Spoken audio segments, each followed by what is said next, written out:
Magandang hapon sa lahat ng narito. Ngayong hapon ay ating matutunghayan ang isang debate ng mga piling pag-aaral sa ika-6 na baitang tungkol sa paksang teknolohiya nakakatulong sa sistema ng edukasyon. Nais ko rin pasalamatan ang aking kapwa-guro na narito bilang kritiko at honrado para sa magaganap na debate ngayong hapon. At ito ay sina Raquel Itrodan, Rachel Pulpoy, Virginia P. Campaner, at si Linda Irvaldo. Maraming salamat sa inyong pakikilaman. Ngayon, akin ang tatawagin ang ating moderator na si Diana Grace P. Adanza. Magandang hapon sa lahat ng naririto, lalong-lalo na sa ating mga guro bilang mga kritiko at honrado, at sa kapwa nating mag-aaral ng kalahok sa ating matutunghayan na debate. Teknolohiya na katutulong sa sistema ng edukasyon. Ang teknolohiya ay may malaking naiambag sa sistema ng edukasyon. Sa kasalukuyan, pinalalawak ang kaalaman ng ating pag-aaral sa mga umiiral ng kalagayan ng bansa. Ito ay ang edukasyong global na lalong makapag-uunlad sa kakayahan ng mga kabataan upang gumawa ng pagbabago tungo sa kaunlaran. Karapatan ng mga kabataan ang mabuti, maunlad at epektibong sistema ng edukasyon upang magsilbing unang hakbang sa pagkamit ng masagana at maayos na buhay sa hinaharap. Para matugunan ang tama at kalidad na edukasyon, kinakailangan na mahusay ang katayuan ng pamumuhay ng guro at ang maayos na gamit ng teknolohiya. Maraming magagandang naidulot ang teknolohiya sa pagtubog ng kabataan tungo sa maayos na edukasyon. Gaya ng computer, ito ay instrumento para mapapadali natin ang ating paraan sa pagsasaliksik na hindi natin makikita sa libro. Ang cellular phone na may application ng diksyonaryo na maaaring gamitin sa aralin. Naisip niyo rin ba ang di mabuting na idulot nito? Oo, naiisip rin dahil sa teknolohiya nakadepende na ang mga kabataan nito. Hindi na sila gumagamit at bumabasa ng aklat. Naging mababa ang kanilang interest dito. Kung kaya, kinakailangan ang balansing gamit nito. Ating pakinggan ang bawat grupo sa kanilang panindigan patungkol sa teknolohiya na nakatutulong sa pag-unlad ng sistema ng edukasyon. Para simulan, tawagin natin ang affirmatibong panig na sina Sander John B. Payoseng, Kennedy B. Soto, May Annie Rose A. Rojas, Gina S. Pulha, Kimberly Shane B. Gabalio, at Rosalind L. Catarman. Para naman sa negatibong panig, sina Jetka C. Ranieses, Giovanni B. Villaruel, Prince Rando C. Pineda, Marilyn L. Dunan, Jeffrey C. Escabusa, at Chelsea R. Antuna. Para ipahayag ang bawat panig, una natin pakinggan ang affirmatibo. Sa makabagong panahon, malaki ang itutulong ng teknolohiya para sa totoong pagbabago ng sistema ng edukasyon.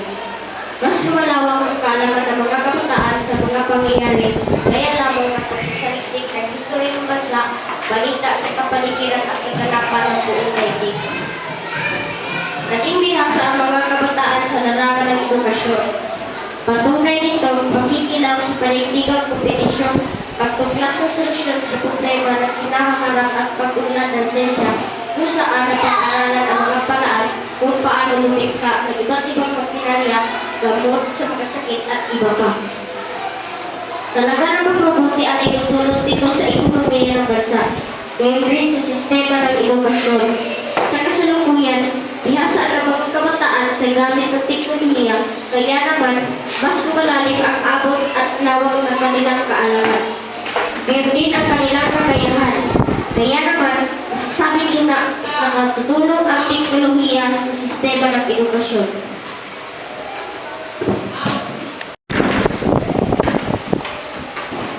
Ngayon, pakinggan naman natin ang negatibong panig sa kanilang paninindigan.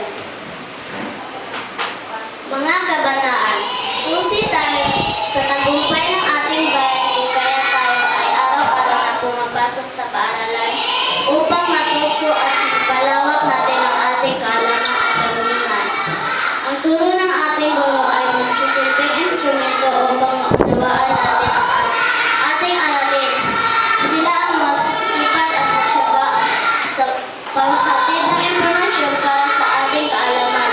Kabiyak ni Guro ay ang mga aklat at ibang kagamitan upang magbigay sa atin. Hindi pa ba sapat ang ating guro at ang aklat upang tayo ay matuto at mapaunlad ang sistema ng edukasyon? Aanhin mo naman ang teknolohiya kung wala ang guro, di ba? Matuto ka ba ang intindihin lahat at kaya mo na bang sumugot sa karunungan kung wala si guro? Hindi mo na ba kailangan ang kanilang mga paliwanag? Alam niyo ba nakakasira ang teknolohiya sa mga kabataan? Kaliwat kanan ang mga balita tungkol sa mga kabataan na nalulong sa sobrang baba ng teknolohiya. Isa na nito ay hindi pumapasok ang mga kabataan sa pag-aaral dahil nasa internet cafe lang silang naglalaro ng Dota. Tama ba yun? Sa halip matuto, sinisira nila ang kanilang kinabukasan. Nasaan ang sinasabing maunlad na sistema ng edukasyon? Para sa ribatan, pakinggan natin ang pagkabalitan ng mga katanungan at kasagutan ng bawat panig. Unang magtatanong ang affirmatibo. Bilang isang aral, halaga ba ang teknolohiya?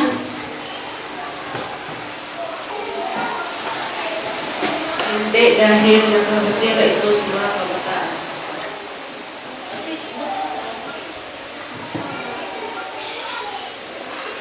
Hindi pa natin maunlad ang sistema ng edukasyon sa panahon wala pa masyadong teknolohiya. Hindi dahil napapagod ang mga bata sa pagbabasa ng libro, pero kung computer ay madaling gamitin.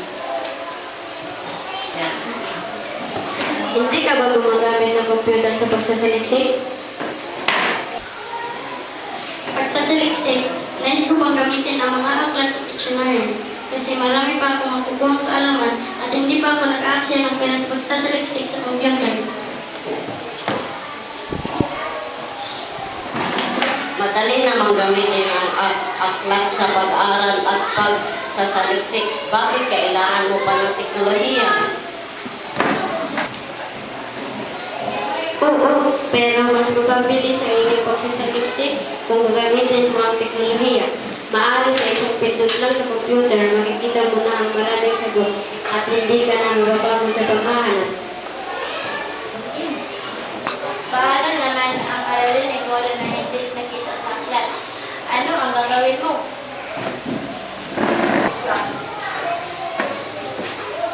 Kung wala sa aklat, marami namang alternatibo gaya lamang ng encyclopedia, atlas at almanac. Para saan pa ang mga ito kung hindi gagamitin ng panlaliksik, di ba? Gaano ba kahalaga ang teknolohiya para sa iyo? Para sa akin, mahalaga ang teknolohiya dahil napapabilis ang gawain sa pag-aaral, gaya naman ang pagsasaliksik gamit ang computer at pagprint ng larawan. Papayag ka na lang ba na may iwan ka ng ibang kabataan? Siyempre hindi. Hindi ibig sabihin na kung hindi ka sumasabay sa teknolohiya, may iwan ka na. Marami naman ang pwede mong gawin o mga kasangkapan na pwede mong gamitin upang ikaw ay makasabay at uunlad. Hindi ba napapala madali ang paggamit ng teknolohiya sa edukasyon? Para sa akin, umuunlad na ang sistema ng edukasyon kahit wala pang teknolohiya noon. Kasi ang importanteng sangkap ng pagkatuto ay sipag at tiyaga. Mahalaga ba para sa iyo ang umuunlad na sistema ng edukasyon? Oo, mahalaga. Kailangan natin ng maunlad na sistema ng edukasyon upang magkaroon din ng mga dekalidad na produkto ng edukasyon ng ating bansa. At ang sagot nito ay hindi teknolohiya kundi sipag at pagkakaisa. Ayaw mo bang madagdagan ng iyong karunungan at kaya sa pag-aaral? Sino naman ang hindi papayag? Siyempre, gustong-gusto. Marami naman tayong matutunan at kaalamang nalalakap sa pamamagitan ng pagbasa ng aklat, diksyonaryo at iba pa. Bakit maraming kabataan ang nabuhumaling sa computer?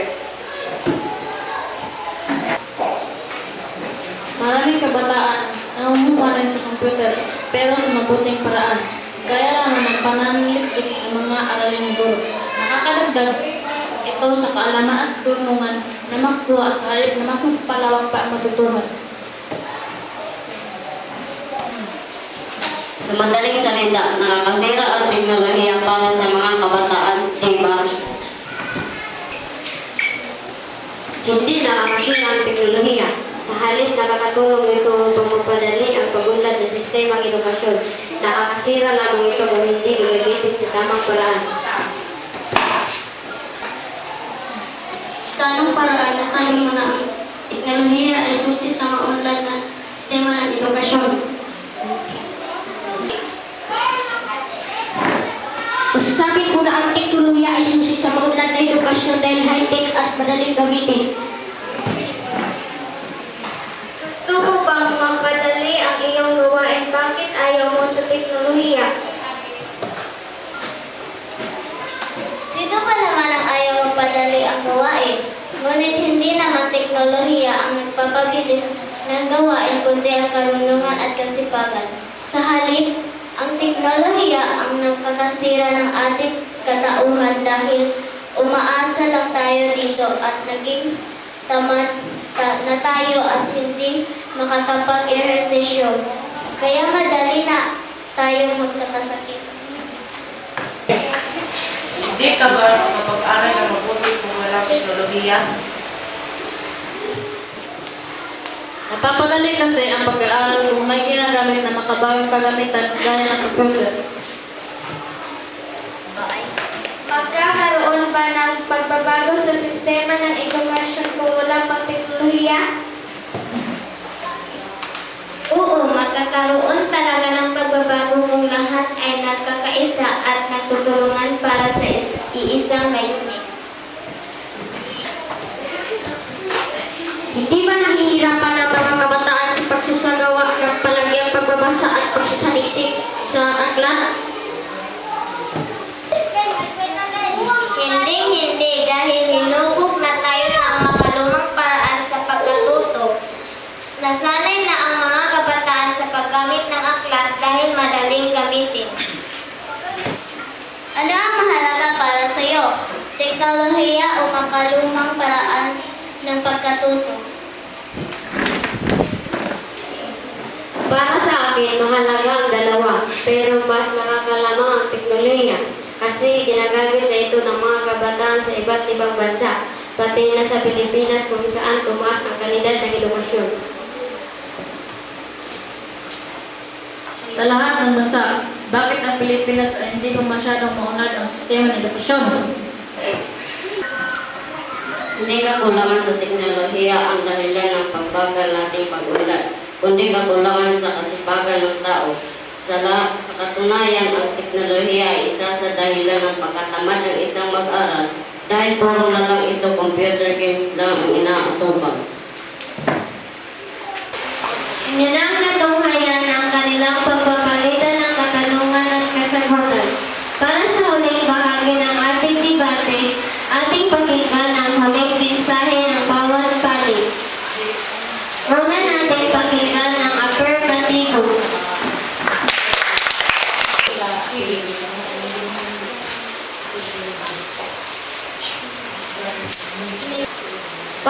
akin, malaki ang itutulong ng teknolohiya upang unlad ang sistema ng edukasyon sa bansa.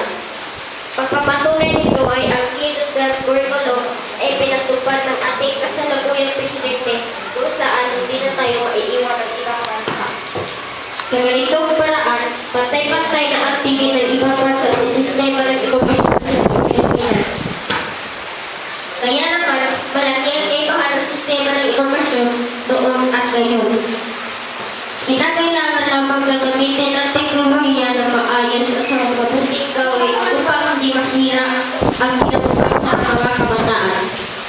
Naniniwala ako na lalong pagkikaunlad ang sistema ng edukasyon para magtutulungan ng kabataan sa pag-upunod ng magandang kinabukasan.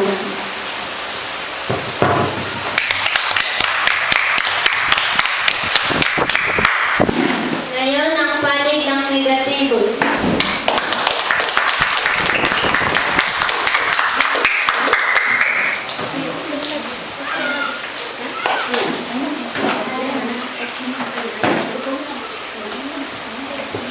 Ako man ang tatanungin, gusto ko lang mas maging maunlad ang sistema ng edukasyon. Ayaw ko kaya makikita ng kabataan na mahihirapan sa pag-aaral. Kaya naman dapat isaalang-alang ang tamang paggamit ng kagamitan ng teknolohiya sa pag-aaral. Isa-isip na hindi lahat ng bagay na makatulong ng teknolohiya. Nasa tao lamang ang desisyon kung ano ang kaya gusto mong mangyari o paraan upang siya ay maunlad sa pamagitan ng edukasyon.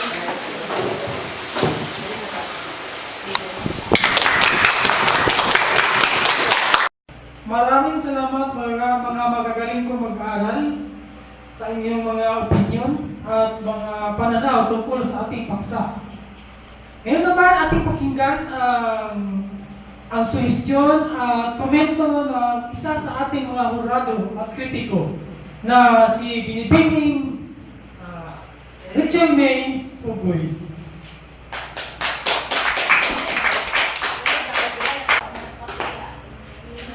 Okay, sa afirmatibo, talaga namang tama ang kanilang mga pahayag na pinaninindigan. Ang teknolohiya ay nakakatulong sa sistema ng edukasyon sa bansa. Dahil sa teknolohiya, ang kalidad ng edukasyon ay yumabong. Patunay nito ang K-12 curriculum kung saan isa ang Pilipinas sa maraming bansa na yumayabong ang karunungan sa edukasyon. Sa kabilang banda naman para sa negatibo, tama naman ang kanilang mga opinyon. Umuunlad na ang sistema ng edukasyon kahit hindi pa tayo natuto sa paggamit ng mga teknolohiya. Nandiyan naman siguro at ang mga materyales o kagamitan sa pagkatuto kung saan tayo ay natuto, nagkaalam at nadagdagan ang ating karunungan. Una tayong hinubog ng makalumang paraan. Sipag at syaga lamang ang kinakailangan upang makamtan ang tunay na pag-unlad ng sistema ng edukasyon. Kaya naman, palakpakan natin ang bawat grupo dahil sa kanilang ipinakitang husay sa pagtatanggol ng kanilang paninindigan sa temang teknolohiya na makatulong sa sistema ng edukasyon.